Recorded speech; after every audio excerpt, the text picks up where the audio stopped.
What's up, guys? This is Dr. Glenn, aka Greg, aka No Discipline Glenn. Today we're going to talk a little bit about warming up and stretching the proper way before we run. I'm sure you can probably hear the dogs howling behind us. That's because they're in love with my amazing voice. Just kidding, they really hate me. Hopefully at the new gym we will not have the dogs to deal with. But anyway, on the Facebook post I saw a lot of comments about knee pain, ankle pain, shin splints, things like that. While some of these are attributed to form, it also comes down to proper stretching. Guys, if we don't have time to stretch the correct way before we run, we don't need to be running, period. I mean, let's face it, if you're just going to go out there and run, pound the pavement, and hurt yourself, you're doing yourself no good.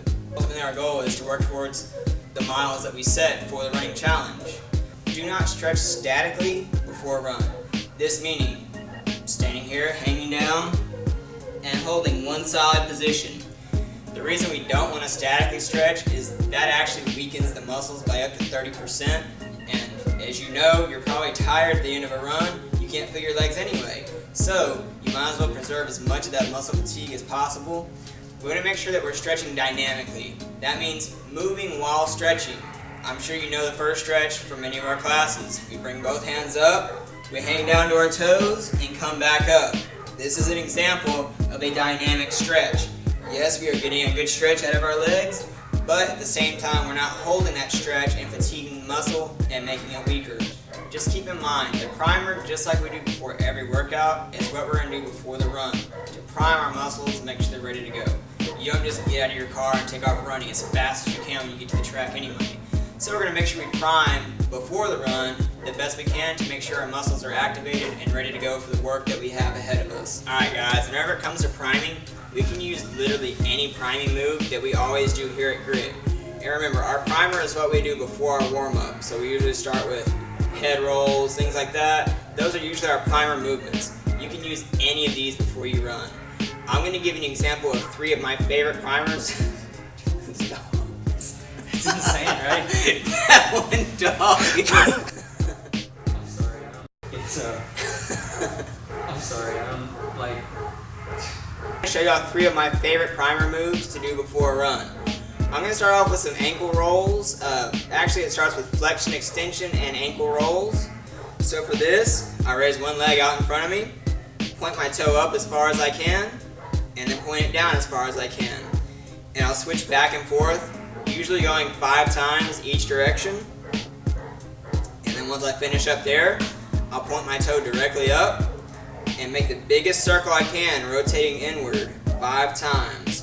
Really opening up every angle of that ankle joint the best that we can, getting it nice and loose, especially if we're going trail running or not on a track or road. If you have kind of a janky surface, it's very important to do this move.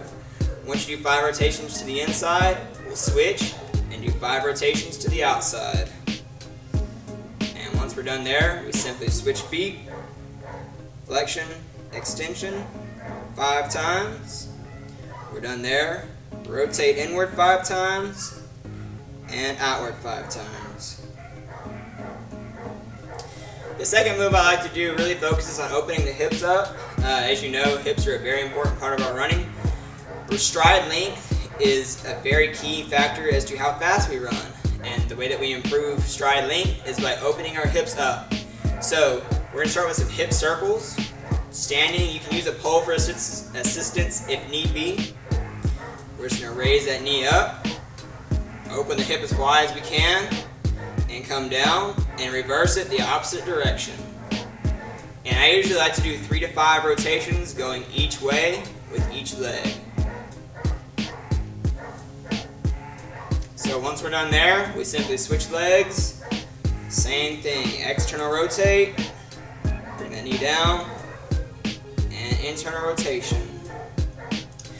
Now the next move I like to use, it is also another hip opening exercise, but it also loosens up the hamstrings as well, and this is going to be leg swings. For this, I like to, if you have a partner, grab onto their shoulder, a bleacher, handrail, pole, whatever you can find, hang on to it, keep that leg nice and straight, and we're going to swing it back and forth as far as we can.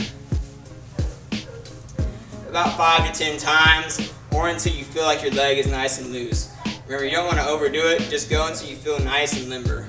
I'll do 5 to 10 swings going forward, and then I'll turn and face whatever my anchor point is, and do 5 to 10 swings from right to left. Same thing, keeping that leg nice and straight,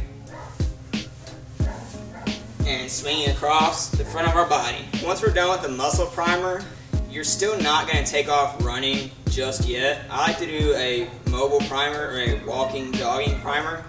Typically, if I know I have a longer run ahead of me, I'll walk for 5 minutes. Get a nice walk going and slowly build from a walk to a jog. So walk 5 minutes, jog for 2 to 3 minutes, and slowly increase your speed from there. Especially if you're doing a sprint workout or a higher speed workout, you want to make sure you work with some lower speeds just to warm up before the run.